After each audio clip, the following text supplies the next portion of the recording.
వందనాలు చెల్లిస్తున్నాం. మే మాసం అంతట్లో దేవుడు తన మహిమగల రెక్కల చాటు వచ్చి దేవుడి కీర్తన 98 యెహోవా ఆశ్చర్యకారం చేస్తున్నాడు, ఆయనను గురించి కొత్త కీర్తన పాడుడి. ఆయన దక్షిణ హస్తం, ఆయన పరిశుద్ధ బాహు ఆయనకు విజయం కలుగజేసి ఉన్నది. యెహోవా తన రక్షణ వెల్లడి చేస్తున్నాడు, అన్యజనుల ఎదుట తన నీతిని బయలుపరుచున్నాడు. ఇశ్రాయేలు సంతతికి తాను చూపిన కృపా విశ్వాసతను ఆయన జ్ఞాపకం చేసుకుని ఉన్నాడు. భూదిగంత నివాసులందరూ మన దేవుడు కలుగజేసిన విషయం చూచుడు. సర్వ భూజనులారా ఎదురు బట్టి ఉచ్చరించుడు, ఆర్భాటంతో సంతోషగానం చేయడే కీర్తనలు పాడు. కాబట్టి 2026 జూన్ మాసంలో దేవుడు మన జీవితంలో అనేకమైన ఆశ్చర్యకారములు చేసినందుకు దేవుడిని స్తుతిస్తున్నాం. మరి 98వ కీర్తన మీరు కూడా చదివి ధ్యానం చేయండి. ఆయన పరిశుద్ధ బాహువే మనకు విజయం. అంటే మన పరిశుద్ధంగా ఉంటే ఎప్పటికైనా మనకు విజయమే. పరిశుద్ధత ద్వారా అపవాది క్రియలు లయపరచబడతాయి. దేవుని వాక్య భాగం దీవించి ఆశీర్వదించుగాక. ఆమేన్, ఆమేన్, ఆమేన్.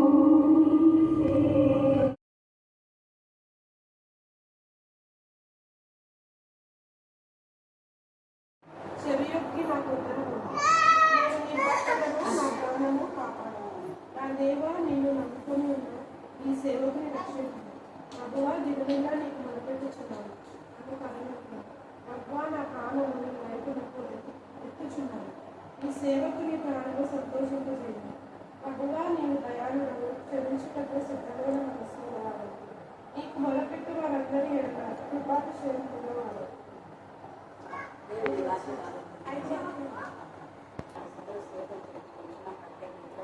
మాసంలో దేవ నా ప్రభ నా తండ్రి మరి మందితో కలిసి నా ప్రభ నా తండ్రి అలాగే సంగతి నా ప్రభ నా తండ్రి పెట్టుకున్నాను. పిల్లలు పెట్టి ఎంత స్థితిలో తండ్రి మరి మా ప్రభ వాళ్ళ తండ్రి నా ప్రభ అసలు ఎక్కడున్నా దాన్ని లక్ష్యాన్ని ప్రారంభిస్తున్నాను. ప్రత్యేక రీతిలో ఒకసారి ఆశించని చూస్తూ మా ప్రభావ దేవ మేమైతే ఎంతగానో ఆనందించి కావాలని ఆశపడుతున్నాను. దేవ అన్నకు జ్ఞానం దర్శనమయ్యే ఏది మంచి ఈ కుటుంబంలో చేయలేదు. కనీసం కుమార్తె విషయంలోనైనా అన్న చర్య తీసుకోవడానికి జ్ఞానం కలగదు. అన్నకు నార్మల్స్ దయచేయండి. ఎక్కడో అనవసరమైన విధానంలో నా ప్రభనాథని చర్చించకపోవడం ముఖ్యమే. కానీ దేవ నా ప్రభనాథని ముందు ఇంటి వారిని సరిదిద్దుకోమని మీరే చెప్పారు సార్. అంటే దేవ ఇప్పటికైనా అన్నకు చేసి కుమార్తె విషయంలో నా తండ్రికి తీసుకోవడానికి జ్ఞానం కలగచ్చు. దేవ అక్కను బట్టి నేను మరొకసారి ప్రార్థిస్తాను. అక్కకు అన్నకు ఏకాత్మ ఏకమని లేకపోవడం నా అపోహలు వేసిన గద్దించమని ప్రార్థిస్తాను. వాళ్ళు ప్రభావ ఇంకొకటి ఎప్పుడైతే అన్నాను అసలు శ్రమించాను. కానీ అక్కకు ఇచ్చిన మంచి మనసును బట్టే నేను తెలంగాణలో కొంత రాకపోతే చేస్తున్నాడు. ఇంటి నుంచి భోజనం పంపిస్తున్నాను. ఆ విషయం విని నీకు ఎంతగా స్థుతిస్తున్నాను. అన్న కూడా కృతజ్ఞత కలిగిపోవడానికి నీకు మీకే స్తోత్రం, మీకే స్తోత్రం, మీకే స్తోత్రం, మీకే స్తోత్రం, మీకే స్తోత్రం. అలాగే నేను వెళ్ళిన హాస్పిటల్లో మళ్ళీ ఎంత ఉన్నత స్థాయిలో వచ్చాను.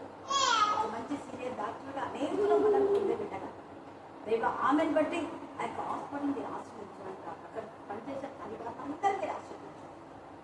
నేను ఒక పని వెళ్ళినప్పుడు దయచమై ముఖ్యంగా పాపకు ఇచ్చిన ఆరోగ్యం బట్టి ఇంకా ఎప్పుడు అది రాకుండా మీరే పెట్టుకోవచ్చు. లేదా చిన్న బిడ్డకు మీరు నమ్మకం ఎంత మీకు నా ప్రేమ మళ్ళీ కావాలి ఆమె నామపేట చేసిన ప్రతి దానికి మీరు ప్రతిఫలం దయచేయాలని చేస్తున్నా ప్రార్థిస్తున్నాం. ఆమె ఆమెకి మళ్ళీ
ఆమోసు 6వ అధ్యాయం 11 నుంచి చివరి వచనం వరకు చదువుకుందాం.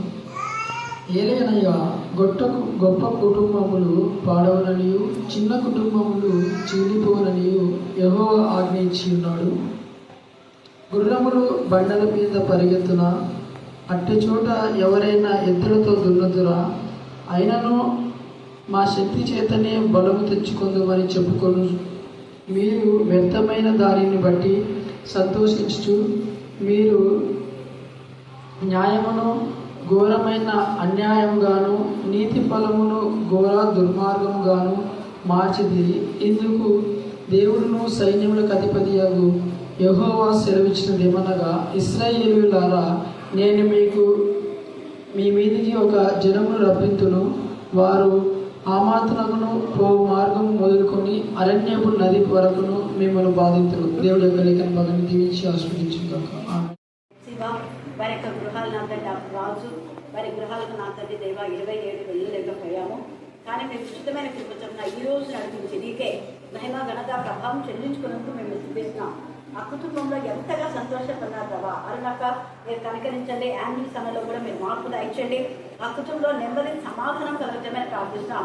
డాక్టర్ రాజు కూడా నా ప్రభా నా తండ్రి నిశ్చితమైతే గర్భఫలం దీవించడం మీరు ఇవ్వండి. డాక్టర్ సుజాత సొంత గృహం కోసమే నా ప్రభా మరి ఆమె ఇచ్చిన ప్రార్థన విన్నపం మీ కరుణాపీఠంలో ఎత్తుపడుతున్నాం. అనేక మందికి మీరు ఇచ్చారు. ఖచ్చితంగా మా ప్రభా నా తండ్రి బిడ్డలు కూడా మీరు సొంత గృహాన్ని ఇస్తారు. అందుకు మేము స్తుతిస్తున్నాం తండ్రి. మీకే స్తోత్రం, మీకే స్తోత్రం, మీకే స్తోత్రం, మీకే స్తోత్రం. ఇప్పుడే మా తండ్రి దేవా కావలసిన భక్తులైన అంటే మేము కరుణాపీఠంలో ఎత్తుపడుతున్నాం. ఆంట్లో ఉన్న ప్రతి బలహీనత ఇష్టం లైపత్తమని ప్రార్థిస్తున్నాం తండ్రి. అయిన దేవా బొబ్బులు కుమార్తెలు ఉన్న ప్రతి బలహీనత ఏ ఇష్టంలో గద్దించి పాత్రలుగా బంధించమని ప్రార్థిస్తాం. కరుణాపీఠంలో మేమందరం ఏకీభవిస్తున్నాం. మాకంటే ముందుగా విజ్ఞాపన ఆత్మ మీరు విజ్ఞాపన చేస్తున్నారు ప్రభా. ప్రతి ప్రార్థన ప్రేజింగ్ వర్షిప్గా స్తుతి ధూపమై మీ సన్నిధిలో చేస్తున్న విధానం బట్టి మేము స్తుతిస్తున్నాం. ప్రతి ప్రార్థనకు మీరు జవాబిచ్చిన దేవ స్తోత్ర. మీ మహా కనికరంకు, మీ దయకు, మీ జాలికి, మీ కృపకు తండ్రి ఎంత స్తుతించినా కూడా తక్కువే. మీరు మాకు ఇచ్చిన నా ప్రభా జీవాన్ని బట్టి, జీవితాన్ని బట్టి, విద్యను బట్టి, ఉద్యోగాన్ని బట్టి తండ్రి దేవా మీరు ఎంతగానో ఉద్యోగంలో మమ్మల్ని కాపాడు రిటైర్డ్ అయ్యి పర్యంత వరకు అక్కడ ఈ రోజు మేము కలిసి నా తండ్రి మరి నా ప్రభా గతంలో మా తండ్రి దేవా కొలిక్స్గా దేవా మీరు చేసిన మేళ్ళన్నిటి బట్టి మేము స్తుతిస్తున్నాం. అలాగే రిటైర్ అయిన తర్వాత కూడా ఇలా ఆత్మీయం కలుసుకోవడానికి మీరు కృప ఇచ్చినందుకు మేము స్తుతిస్తున్నాం. దేవా మీరు ఇచ్చిన మా తండ్రి దేవా మరి యొక్క గృహాన్ని బట్టి నా తండ్రి గృహంలో నాకు నివాసం ఏర్పాటు చేయాలని మీరు అన్నారు ప్రభా నా తండ్రి దేవా నా ప్రభా నీకు నా ప్రభా స్థలం ఇచ్చి నా తండ్రి ఆశ్రయించి నన్ను మహిమపరచదే అన్నారు. దేవా ప్రతి దానిలో నీకు ఇవ్వడానికి మీకు ఒక దయచేసి నాకున్న ప్రతిదీ నీది ప్రభా స్తోత్ర. దేవా మీకే స్తోత్రం, మీకే స్తోత్రం, మీకే స్తోత్రం. మీరు ఇచ్చిన ఆత్మలు ఎంతో విలువైన వీటన్నిటికంటే దేవా ఆత్మలు విలువైన ప్రభా. దేవా ఈ ఆత్మల పైన మీకు కనికరం ఉంచండి, మీ దయ ఉంచండి, మీ ధ్యానం ఉంచండి ప్రభా స్తోత్రం. దేవా ఏ ఒక్కరు పడిపోకుండా అందరినీ నా తండ్రి మీరు గర్దిస్తారో, శిక్షిస్తారో దేవా బుద్ధిగిస్తారో నా ప్రభా నా తండ్రి ప్రేమతో నా తండ్రి దగ్గర ఎలా చేస్తారో మాకు తెలియదు ప్రభా. వీరందరినీ రాజ్య వారసులు చెప్పినా కదా నీతి కలమును ఘోర దుర్మార్గముగాను మార్చింది. ఎంత బాధగా ఉంది ఈ టాపిక్. ఇంతవరకు అంటే నేను వినలేదు, దేవుడు నాతో మాట్లాడాను. ఈరోజు మీరు విన్నారని నాకు తెలియదు. నేనైతే చాలాసార్లు మిగతా ఫలముల గురించి విన్నా, తర్వాత మిగతా మాలిన జీవితం గురించి విన్నా. ఘోరమైన ఇది ఇంతకుముందు చాలాసార్లు ధ్యానించుకున్నాం. కానీ ఈ అంశము చూడండి, న్యాయం గురించి చాలా విన్నాం. ఇక్కడ ఘోరాన్ని 2 సార్లు ఇస్తున్నాడు. అంటే న్యాయంలో అన్యాయం చేయడం అనేది విన్నాం. కానీ ఇక్కడ అన్యాయమే మళ్ళీ ఏంటంటే ఘోరమైన అన్యాయం అంట. ఘోరమైన అన్యాయం గురించి కూడా ఒకసారి మాట్లాడుకుందాం. న్యాయం గురించి మాట్లాడుకున్నాం, అన్యాయం గురించి మాట్లాడుకున్నాము. దేవునికి స్తోత్రం. ఈరోజు నీతి ఫలమును ఘోర దుర్మార్గంగా మార్చుతుంది. సరే, నీతి ఫలమును ఘోర దుర్మార్గంగా మార్చే వాళ్ళు ఎవరు? నీతి ఫలమును దేవునికి మహిమకరంగా వాడే వాళ్ళు ఎవరు? ఇక్కడ మార్చి చేస్తున్నారు. అంటే నీతిగా ఉండకుండా, నీతి ఫలము అంటే నీతి మారిన జీవితం, అంతే కదా. అంటే నీతిగా ఉండేవాళ్ళు నీతిగా లేకుండా చేయడమే.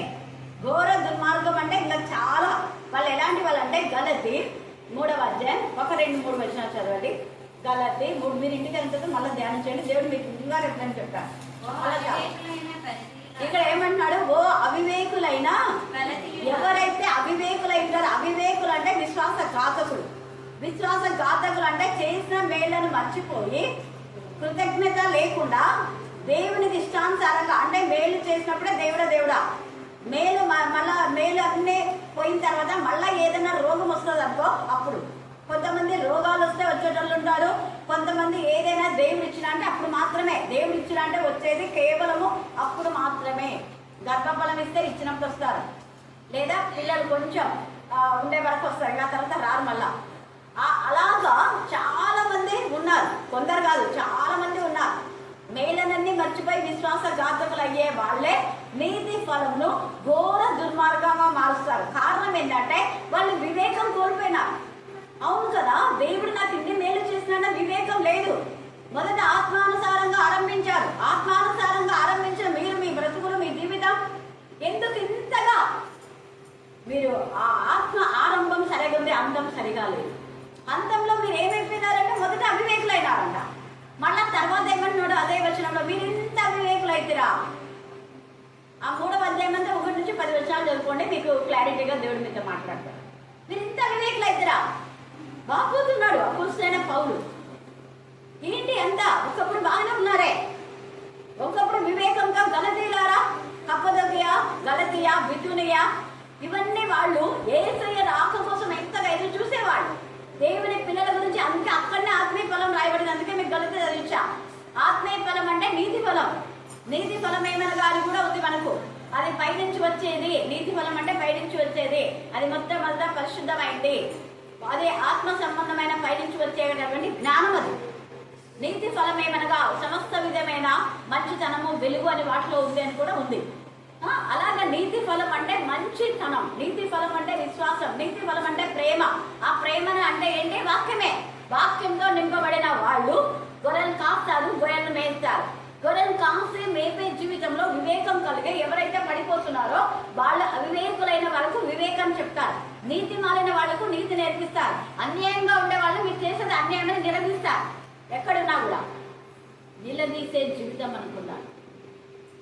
ఇప్పుడు వచ్చేటప్పుడు ఒక ఆమె కనపడింది, నోట్ దాకా వచ్చింది, నువ్వు కూడా ఆడానవే కదా, ఎందుకు ఇలా చేసావని. కానీ మళ్ళీ ఆమెతో అంటే ఇంకా మళ్ళీ ఏదైనా ఇంకా మళ్ళీ కొంచెం క్లాస్ ఇవ్వాల్సి వస్తుంది కదా, నాకు టైం అవుతుంది, వద్దులేనే చేసినట్టు. మళ్ళీ ఎప్పుడైనా కలవదా, ఇట్లా ఇంటి ముందే వద్దు కదా అనుకో. ఎవరైనా అవివేకంగా అక్రమంగా ఏదైనా చేసినంటే, ఒక స్త్రీ ఇంకొక స్త్రీకి హాని చేసినంటే అస్సలు దేవుడు నేనే వచ్చుకోకపోతే దేవుడు అస్సలు వచ్చుకో. కోపం వచ్చింది తండ్రి అనే దేవుడికి. అందుకే స్త్రీని బాధ పెట్టినందుకు వాడు ఎంత ఇంకా ఎప్పుడు యుగాలంటే ఆ రోజు నుంచి స్త్రీలు నవ్వు ఇంతవరకు మనకి బాధ పోనేలేదు. కొన్ని వేల సంవత్సరాలు వాడు బాధపడుతున్నా, కొన్ని వేలు కాదు, ఏం లేదు, వాడికి మార్పు రాలా. యేసయ్య సిలువలో తన ప్రశస్తమైన రక్తాన్ని కాల్చినా కూడా వాడికి రాలేదు మార్పు, బుద్ధి రాలేదు వాడికి. వాడు ఈ యొక్క యేసయ్య రక్తం చిందించి తన ప్రాణం త్యాగం చేసి ఆత్మను భూమి కింది భాగంలోకి రక్తం తీసుకొని వెళ్ళే వరకు వాడు పరలోకంలో ఆ కొంత సమయం పోయేవాడు. పరలోకంలో మన గురించి పోయి అబద్ధాలు చెప్పేవాడు. వాడు పడద్రేయమన్నాడు. అంతవరకు దేవుడు అవకాశం ఇచ్చాడు వాడికి. ఎప్పటి నుంచి? ఆది కాండంలో నుంచి వాడు కిందికి తోసివేయమన్నా వాడు పుట్టతో తాకినా వాడు ఆయా సభల్లో వెళ్ళేవాడు. అందుకే యోగులు అంటాడు, అటు ఇటు తిరుగుతూ వచ్చేవా, నువ్వు దేవుని సభకు వెళ్ళే అథారిటీ దేవుడు ఇచ్చేవాడు, ఇంకా పూర్తి కోల్పోలే. దేవుని సభలోకి వెళ్ళేవాడు, మళ్ళీ ముఖ్య అటెండ్ అయ్యేవాడు అంతే. నమ్మకం వస్తే క్రైస్తవులాగా మళ్ళీ వాడు ఏం నువ్వు వచ్చినావు, దేవుడికి ఎప్పుడు సాడలు చెప్పుకుంటూ ఉండేవాడు. ఏం నువ్వు వచ్చినావు, అటు ఇటు తిరుగుకుంటూ వచ్చినావా భూమి మీద? అవును. ఎవరి గురించి ఆలోచిస్తున్నావు? యోగుని గురించి. అతను నీతిమంతుడు కదా, నీతిమంతుడైన యోగును వీడు టార్గెట్ చేయడానికి ఘోర దుర్మార్గమైన పనులు చేసినారు. ఈ టాపిక్లో ఎంత ఉంది ఇద్దరు. యోగు నీతిమంతుడని ఎవరు మనుషులు ఇవ్వలేదు. ఎవరు ఇచ్చినాడు? దేవుడే. ఆయన సాక్ష్యం ఇచ్చే ఆత్మ. రోమా 8లో ఆయన మన కోసం సాక్ష్యం ఇస్తాడు. మన కోసం ఆయన సాక్ష్యం ఇస్తే మనం ఆయన కోసం ఎన్నిసార్లు సాక్ష్యం ఇస్తున్నాం? ప్రతిరోజు దేవా నీకు ఇచ్చిన జీవితాన్ని, విద్యను, ఉద్యోగం, రక్షణ, ఆత్మల భారం, నిరీక్ష, సంపద, ప్రతి జీవి ప్రభా అది నీదే, నీకు వందనాలను రోజు చెప్పాలి. మనం ఒకరోజుతో సాక్ష్యం ఉంటేది కాదు. ఒకరోజుతో మన ప్రాణాలు మౌనం ఉంటే పోతాయి, గాలి కలిసిపోతాయి. ప్రతిరోజు దేవుడు, ఎందుకంటే వాడు చెప్తాడు, చూసావా నువ్వు ఇంతగా కాపాడినావు, ఈరోజు పలానా చోట యాక్సిడెంట్ అయ్యేది వాళ్ళకు, కాకుండా కాపాడినావు కదా, వాళ్ళకి తెలియదు యాక్సిడెంట్ అయింది, వాళ్ళకి తెలియదు, దే డోంట్ నో. కానీ దేవుడు తెలుసు. వాడు వెయిట్ చెప్తాడు సాడి. దేవుడు కూడా బాధపడతాడు, నేను ఇంత కాపాడుతుండే వీళ్ళ ఎందుకు ప్రతిరోజు నన్ను ఒక్కసారి నన్ను గుర్తు చేసుకొచ్చుకున్నాను, దేవా ఈ జీవం నేను ఇచ్చిన జీవం ప్రభా. ఎప్పుడో మేము గాల్లో కలిసిపోవాల్సింది, నేను చిన్నప్పుడు ఎప్పుడో చచ్చిపోవాల్సింది. అందుకే ప్రతిరోజు దేవా నాకు జీవం ఇచ్చినవని నేను ఎన్నిసార్లు మీకు చెప్పిందాను, ఇప్పుడు వందల సార్లు. ఒక్కసారి చెప్పాను నేను. నీళ్ళలో పడి ఆ పెట్టె కూడా నా మీద పడి చెప్పినా కదా మీకు. గిప్సన్ దొర గారు టాంగాలో వెళ్ళేటప్పుడు చాలామంది గుర్తుంది, చాలాసార్లు చెప్పాను చర్చిలో. అయితే ఇక్కడ కూడా చెప్పిన, ఇక్కడ ఇప్పటికి 4-5 టైమ్స్ చెప్పిన. అలాగా చనిపోవలసిన నన్ను దేవుడు కాపాడుతున్నాడు. ఆ చిన్న అప్పుడే దేవుడికి సమర్పించుకున్నాడు అమ్మవారు. ఇంకా దైవజనులు గర్భంలో రూపబడక మునిపే, అది ఎప్పుడు మర్చిపోతున్నాను. గర్భంలో రూపబడక మునిపే బాల్య దినంలోనే నేను పిండంగా ఉండగా నువ్వు నాకు తెలుసుకున్నా ప్రభు అంటాడు దావీదు. అంటే గర్భంలో రూపబడక మునిపే దావీదు దేవుడు ఏర్పాటు చేసుకున్నాడు. ఎంత మంచి ఆలోచన అంటాడు, నేను పిండంగా ఉండగా నీ కన్ను నన్ను చూసే ప్రభా. నా తల్లి యొక్క స్తన్యపానం చేస్తూనే నాకు నమ్మిక వచ్చిందట. స్తన్యపానం చేసే రోజుల్లోనే దావీదుకు నమ్మకం ఉంటే, వాళ్ళ తల్లి నమ్మకం వచ్చింది అంటే ప్రెగ్నెంట్ నుంచి, ఆమె ఎప్పుడైతే ప్రెగ్నెంట్ అయ్యిందో అప్పటి నుంచి రోజు పొట్టవే చేయబెట్టి చేసేదేమో దేవుడికి. దేవానికి ఇచ్చిన గర్భఫలాన్ని స్తోత్రం నాయన. వీడు అరణ్యంలోనికి తీసుకొచ్చాడు వాళ్ళ ఆయన, కానీ వీడికి నువ్వు రెక్కల చాటున ఇవ్వమ్మా. ఈ అరణ్యంలో నీ యొక్క నీడ ఏమి లేదు మాకు, కానీ వీడికైతే నువ్వు ఎంత మంచిగా షెల్టర్ ఇస్తావు ప్రభా, నీ రెక్కలే.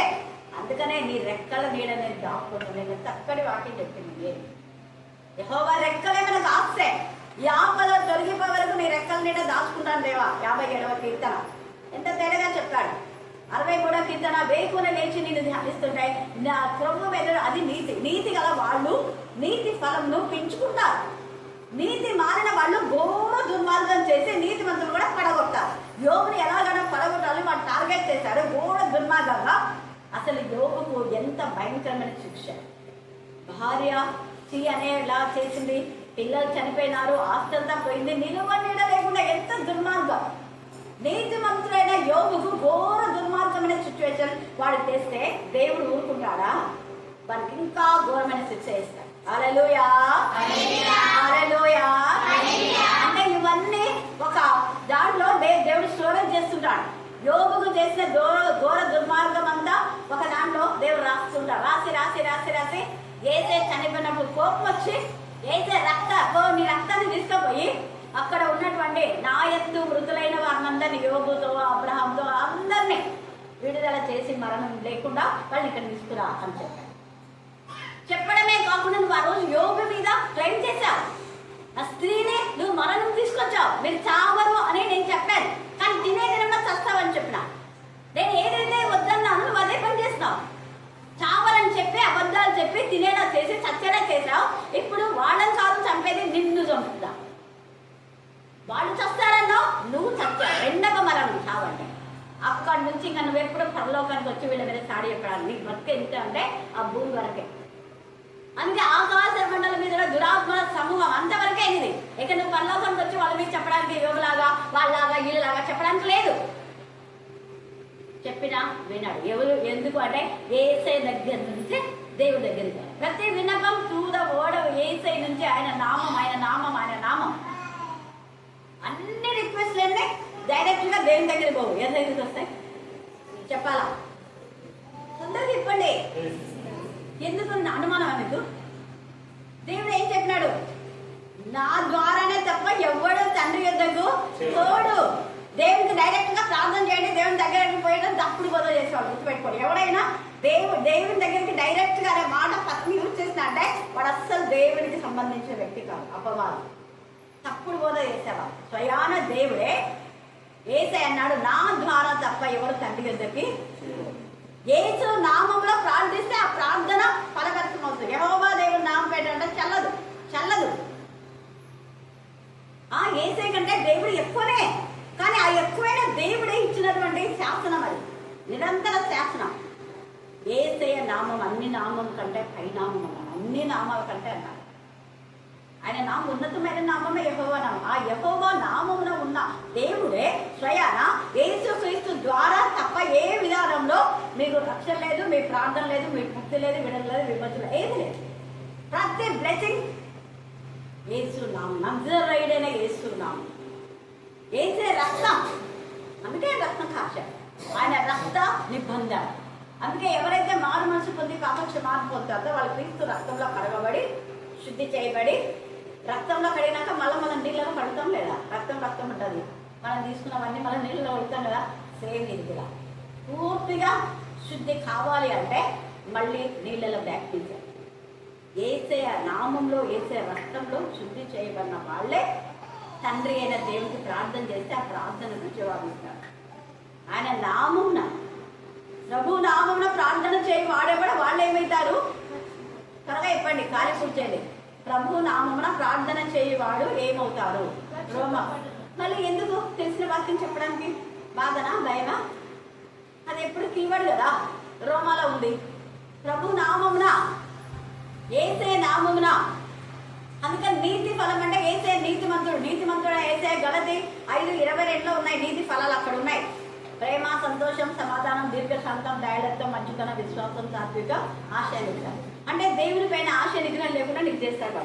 నువ్వు ఉపవాసమునో, నువ్వు ప్రాణం చేస్తావు, నువ్వు ఎప్పుడు పోతావు, ఇన్నిసార్లు పోతావు, ప్రతిరోజు పోతావు, నీ బతికేంది అని వాడు ఆలోచన. ఇప్పుడు అక్కడికి పోయి దేవుని చెప్పాడు వాడు ఎప్పుడు ఎక్కడ ఉంటాడు చెప్పండి?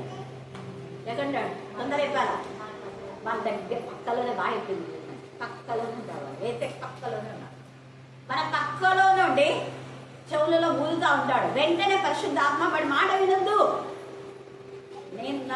నేను కదా వాడి మాట వినొద్దు అంటాడు. నీతి ఫలమును దీర్ఘశాంతం లేకుండా చేస్తాడు, ప్రేమ లేకుండా చేస్తాడు, సంతోషం లేకుండా చేస్తాడు. ఇంకా అన్ని వాడి టార్గెట్ అంతా ఇక్కడ భూమిలో ఉన్న మనల్ని నలగొట్టడానికి టార్గెట్ ఉన్నాడు. అలా నలగొట్టి ఏం చేస్తాడు అంటే 24 గంటలు వానితో పాటు రెండవ మరణం పాల్గొండాలని వాడు డిజైన్. కానీ తండ్రి అయిన దేవుడు నా స్వరూపమందు, నా పోలిక చొప్పున మిమ్మల్ని మీరు ఎప్పుడు నాతో ఉండాలని దేవుడి యొక్క ప్రణాళిక. ఆ ప్రణాళికలో నీతి ఫలమును మనము ఘోర దుర్మార్గంగా మార్చకూడదు. వీళ్ళలోకి అపవిత్రాత్మ ప్రవేశించింది కాబట్టి ఘోర దుర్మార్గం. ఇస్కరియోతు యూదా ఘోర దుర్మార్గం. అంతగా తనకు మేలు చేసినటువంటి యేసయ్యనే అప్పగించడానికంటే ఎంత దుర్మార్గమైన. యోబు దేవుడి చేత సాక్ష్యం పొందినాడు. అలాంటి వాడిని ఘోర దుర్మార్గంగా మార్చడానికి ప్రయత్నించింది. తనే దుర్మార్గుడు అయిపోయినాడు. అందుకే పైనుంచి వాడిని తోసి పడేస్తా. ప్రకటన 12 ఎంత మందిని తన వైపు లాక్కుంది. నాదే రాజ్యం, నేనే ఉంటా, అది ఇది దేవుడు నేను ఒకటే. ఏమేమో ఎక్కుంది అన్ని గర్వంతో, అహంకారం. ఏమి చెల్లవు. నువ్వు ఎవరినేమనైతే నీకు తొత్తులు చేసినావో అందరిని ఈడ్చి తోకతో ఈడ్చి 3 భాగాలు పడేశారు. ప్రకటన 3 ఎప్పుడు మర్చిపోతాను. కీవర్డ్ ప్రకటన 10 ఎప్పుడు మర్చిపోదు. తర్వాత 7వ వచనంలో ఆ యేసయ్య రక్తం బట్టి అక్కడ విజయం వచ్చేసింది. తర్వాత 10లో ఇప్పుడు గొర్రెపిల్ల రక్తం బట్టి మనం ఇచ్చిన సాక్ష్యం బట్టి వాడిని జయించున్నాం. నేను ఎప్పుడు జయించేది సాక్ష్యం బట్టి. గొర్రెపిల్ల రక్తం అంటే మీకు ప్రతిరోజు వాక్యం చెప్తున్నాను. నేను ప్రతిరోజు మీకే కాదు ఎవరికైనా ఒకరికి వాక్యం చెప్పాలి. టార్గెట్ అదే. మనకు ఈరోజు అపవాది పైన చెడ్డ తలంపుల నుంచి విజయం పొందాలి. ఒకటి ప్రార్థన మనం చెప్పిన ఆ ప్రార్థన మనకు జవాబు రావాలంటే ఆ రోజు మనం 2 పనులు చేయాలి. ఆ 2 పనులు ఏంటంటే సాక్ష్యం ఇవ్వాలి. ఉదయింపబడిన గొర్రెపిల్ల రక్తం అంటే వాక్యం చెప్పగలిగి ఉండాలి. వాక్యం దేవునికి మహిమకరంగా. ఎవరు చెప్పేవాళ్ళు లేరా? దేవునితోనే మాట్లాడు. ధ్యానం చేయి. నీకు ఎవరు చెప్పేవాళ్ళు లేరా? నువ్వు చెప్తే ఎవరు వినరని నువ్వు అనుకుంటున్నావేమో. అనుకోవడం కాదు, చెప్పడానికి ప్రయత్నించాలి. చెప్పినా వాళ్ళు వినరనుకో, వదిలేసే. దేవునితో సహవాసం, వాక్యము ధ్యానం చేయి. అలాగా సాక్ష్యం వీలైనంత మటుకు చెప్పేసి. లేదా ఎవరు సాక్ష్యం వినడానికి లేరు, చెప్పడానికి లేరు అనుకుంటే తండ్రి అనే దేవునికి సాక్ష్యం ఉంది. ప్రభు అభివృద్ధి చేస్తున్న వేళ్ళకు వందనాలు, కృతజ్ఞత. యేసయ్య వెంటనే 5 రొట్టెలు 2 చేపలు తీసుకుని ఆశీర్వదించి మళ్ళీ కృతజ్ఞత చెల్లించి విరిచి అందరు పంచుకున్నారు. అందరూ మీ కుటుంబం అంతా బ్లెస్డ్ అవుతుంది. ఎప్పుడు దేవుని ఆశీర్వాదాలు పొందుకోవాలి. దేవునికి కృతజ్ఞత చెల్లించాలి. చేసిన వేళలో దేనిని పడుతుంది. 5 రొట్టెలు 2 చేపలు చిన్న విషయం మనకు, కానీ ఎంత పెద్ద కార్యం జరిగింది. ఎప్పుడు చిన్నది ఇది, నేనేం చెప్పాలి అనుకో. ఎంతమంది 5 రొట్టెలు 2 చేపల గురించి మనకు మెసేజ్ ఇస్తారు, అవునా కదా? చాలా మంది. అదే కృతజ్ఞత అండి. నీతి ఫలము అక్కడ ఉంది. గలతీ 5:28 మీరు చదువుకోండి. తర్వాత 3:10 మొదటి పేతురు 3వ అధ్యాయం 10వ వచనం. నీతి ఫలం అంటే జీవమే. అబ్రహాము దేవుని నమ్మాను, అది అతనికి నీతిగా ఎంచబడింది. నీతి అంటే తండ్రి అనే దేవుడే మనకు నీతి. ఆయన నీతిని మనకు ఆపాదించాడు. నమ్ముట నీ వల్ల అయితే నమ్మడానికి సమస్తము సాధ్యమే. నమ్ముట విశ్వాసం అనేది క్రీస్తుని గురించిన మాటయే కదా, ఆ వాక్యమే నీతి. చదవనమ్మా 3:10. ఏమి జీవములు, జీవం అంటే ఏమి? అది ఎప్పుడే కానీ ప్రతి పదానికి అర్థం తెలుసుకోమని చెప్తున్నారు. జీవం అంటే వాక్యమే, జీవం అంటే క్రీస్తే, జీవం అంటే రక్తమే, జీవం అంటే ప్రాణం. ప్రాణం అంటే రక్తం, వేసే రక్తం అంటే కొత్త నిబంధన, లింక్ ఒక దానికి ఒకటి అర్థం చేసుకుంటూ చదవాలి. మనం జీవంలో ప్రేమించాలి, వాక్యంలో ప్రేమించి. మంచి దినాలు నీకు రావాలంటే నువ్వు వాక్యం వినాలా, వాక్యం చదవాలా, వాక్యం ధ్యానించాలా, వాక్యానుసారంగా నడవాలా, అప్పుడు వాక్యం చెప్పాలా. చెప్తే నీకు మంచి దినాలు వస్తాయి. నువ్వు చెప్పడంలా. అందుకే గొర్రెపిల్ల రక్తంలో తాము ఇచ్చిన సాక్ష్యం. రక్తం అంటే వాక్యమే, కొత్త నిబంధన, ఇది నా నిబంధన అన్నాడు యేసయ్య. నువ్వు వాక్యం చెప్పాలి, వాక్యం వినాలి, వాక్యం ధ్యానించాలి, వాక్యానుసారంగా జీవించాలి, సాక్ష్యం చెప్పాలి. ఈ రెండు నువ్వు చేస్తే నీకు మంచి దినాలు వస్తాయి. ఆ మంచి దినాలంటే అపవాది పైన మనం విజయాన్ని పొందుకుంటాం. నీకు మంచి దినాలు రావాలంటే ఊరికే రావు, ఇది చేయాలి. తర్వాత నువ్వు ఎప్పుడైతే మన వాక్యంతో ఉంటామో వాళ్ళు ఎప్పుడు చెడ్డ పని చేయరు, చెడ్డదానికి పలకరు. నాలుకలు ఏం చేస్తారు? కపటపు మాటలు అంటే అబద్ధాలు, అబద్ధ వ్యాపారాలు, అబద్ధపు సోదెలు, అబద్ధపు మూర్ఖమైన వాక్యం లేనివి కలిపి చెరబడి బోధలు, అబద్ధ బోధకులు ఉన్నారు, అబద్ధ సేవకులు ఉన్నారు, నకిలీ క్రైస్తవులు ఉన్నారు. తర్వాత అన్యాయంగా న్యాయమును మార్చి రాసేటటువంటి అబద్ధపు ఏంటివి అవి ఉంటాయి పత్రాలు, అబద్ధ పత్రాలు. మనలోనే చెప్తున్నారు కదా చాలా మంది, అబద్ధ పత్రాలు గుర్తించినారు అని చాలా మంది చెప్తున్నారు ఈ మాట. అబద్ధపు రాతకోతలు, తండ్రి చనిపోతుంటే అన్నలు ఎక్కడ ఉన్నారని తమ్ముడు సంతం పెట్టించుకొని ఇది నాకు రాసిచ్చినాడని అబద్ధం. తండ్రికి మాటలు రాలేదు కదా అని బొడలు వేలు వేపించుకొని ఇది నాకు రాసిచ్చినాడు. అన్న ఎక్కడున్నా, తమ్ముడు ఎక్కడ ఉన్నాడని, అన్న అక్క చెల్లెలు ఎక్కడ ఉన్నారని నాకే రాసిచ్చినాడు మా తండ్రి అని సంతకాలు పెట్టించుకుంటున్నారు. చేయి పట్టుకొని వాళ్ళే రాస్తారు. చేయి పట్టుకొని రాస్తే మా ఆయన సంతకం అవుతుంది కదా, ఫోర్జర్ కాదు కదా. లేదు ఇది మా నాన్న సంతకమే, కానీ మీ నాన్న సంతకం కరెక్టే, కానీ నువ్వు చేయి పట్టుకొని రాపించింది ఎవరు చూస్తున్నాడు? ఎవరు చూస్తున్నాడు? దేవుడు చూస్తున్నాడు. అప్పుడు దేవుడు చెప్తాడు, చెయ్యి పట్టుకొని ఏం రాస్తున్నాడు అన్నీ అక్కడ బయట పడతాయి. సిగ్గుపోతుంది. ఈడ విర్రవీగేది కాదు, ఆడ విర్రవీగేది ఉండదు. ఆడ తోసి పడేస్తారు అక్కడికి, నరకానికి. అన్యాయస్తులు దేవుని రాజ్య వారసులు కాదు. తప్పుడు మళ్ళీ సాక్ష్యాలు, తప్పుడు యొక్క పత్రాలు, నకిలీ పత్రాలు సృష్టించి మా నాన్న నాకు ఇచ్చినాడు, వాళ్ళు నాకు ఇచ్చినాడు అంటే ఆడ తెలుస్తుంది. అలాంటి వాళ్ళు జీవితంలో సమాధానం పొందకపోగా ఇంట్లో అందరికీ ఏదో ఒక రోగాలు ఉంటాయి. ఆ రోగాలతోనే నెమ్మది లేకుండా ఉంటారు. ఆ రోగాలు ఎంతవరకు ఉంటాయంటే కొందరు చచ్చే వరకు ఉంటాయి. దేవుని పిల్లలకైతే నీతి ఫలంలో అనుభవించే వాళ్ళకి కొంతకాలమే, అవి ఇలా వస్తే అలా దేవుడు వాటి పోగొట్టారు. వాటితో అంతం కాదు. యోగుకి వచ్చింది పోయింది. పేతురు అంతం తీవ్రం చేయమంటే చావు బ్రతుకుల మధ్య దేవుడు స్వస్థపరిచాడు. ఎంత మందితో స్వస్థతలు జరిగినాయి. 38 ఏళ్ళు వాడు చచ్చాడు ఆ రోగంతో, చావలే, సజీవ సాక్షిగా నిలబడ్డాడు. హల్లెలూయా, హల్లెలూయా. ఇంకా నీతి ఫలము ఘోర దుర్మార్గం మార్చిన వాడు చాలా ఉంది. నీతి మంతుడైనటువంటి నాబోతు యొక్క ద్రాక్ష తోటను తీసుకొని ఘోర దుర్మార్గంగా మార్చింది, ఘోర దుర్మార్గంగా చచ్చింది. చెప్తాడు అప్పుడే ప్రవక్త, నువ్వు ఇంత ఘోరమైన నీచ స్థితికి దిగిన ఒక వ్యక్తిని చంపి నిర్దాక్షిణ్యంగా మళ్ళీ అబద్ధ సాక్ష్యాలు చెప్పి అతను నీతిగా నిజాయితీగా ఉన్నాడు. నీతిమంతుడైనటువంటి నాబోతు ద్రాక్ష తోట ముగించుకొని అబద్ధ సాక్ష్యాలు పెట్టి, కానీ నువ్వు ఎలాంటి మరణం తెలుసా? ఘోర దుర్మార్గం. నాబోతు రక్తాన్ని ఎలాగ నువ్వు రాళ్లతో కొట్టి చంపించావో అంతకంటే భయంకరమైన దుర్మార్గం. దాని తల పగిలిపోతుంది. దాన్ని గుర్తించలేకపోయి ఇది యెజబెల్ అంటే దాని యొక్క వేషధారణ చూసి అనుకొని పోయి దాన్ని ఈడ్చుకొని వస్తాయి. కుక్కలు రక్తం నాకుతాయి. ఎంత బాధ చూడండి. నీతి మంతులను జోలికి వస్తే దేవుడు ఊరుకోడు. నీతి మంతులైన దావీదు ఘోర దుర్మార్గంగా 17 సార్లు చంపాలనుకున్నాడు సౌలు. అతనే చచ్చాడే. ఏ ఈటైతే అతన్ని చంపాలి అని అదే ఈట ఇతన్ని చంపే ఈటని తెలుసు, ఆయుధాన్ని తెలుసు. అమ్మో ఈ ఆయుధాలు ఒకప్పుడు దేవుడు చెప్పిన వాళ్ళు చేస్తేనే ఈ ఆయుధాలు అయినాయి. వాళ్ళ జ్ఞానం ఇస్తే ఆయుధాలు అయినాయి. అప్పుడు లేకపోతే రాళ్లతోనే చంపేవాళ్ళు, రాళ్లతోనే నిప్పు కూడా. ఒక్కొక్క రాత్రిని రాపాడిస్తే నిప్పు వచ్చేది. ఇదంతా ఈ విద్యుత్ ఇవన్నీ కూడా దేవుడు జ్ఞానం ఇచ్చినాడు. ఆ ఇనుప పనిముట్లకు అర్థమైపోతుంది, అమ్మో దేవుడు జ్ఞానం ఇస్తే మా ఈ బల్యాలను చేసినాడు, గిట్టెలను చేసినాడు. బాబోయ్, మేము నీతిమంతులైన దావీదును మేము చంపమని ఆయపక్క అవుతున్నాడు. కరెక్ట్ గా అంత మంచి విలుకాడు కింగ్ సౌలు, అంత మంచి విలుకాడు. దావీదుకు ఈట చచ్చిపోవాలని వేస్తే ఖచ్చితంగా దావీదు ఇట్లా పోయి పక్కనే ఆడ గోడ ఎన్నిసార్లు ఈటకు భయపడుతుంది, ఈట భయపడుతుంది దావీదుకు. చూసారా? కానీ ఆ భయము ఈ నిజాయితీ లేని, నీతి మారిన సౌలుకు లేకపోయింది. ఘోర దుర్మార్గంగా చిన్నప్పటి నుంచి పెంచి పెద్ద చేస్తే కొడుకు అబ్షాలోము రాజు కావాలనుకున్నాడు.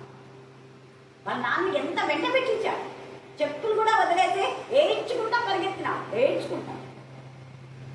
అలాంటి దావీదు చావాలనుకుంటే వాడే చచ్చాడు.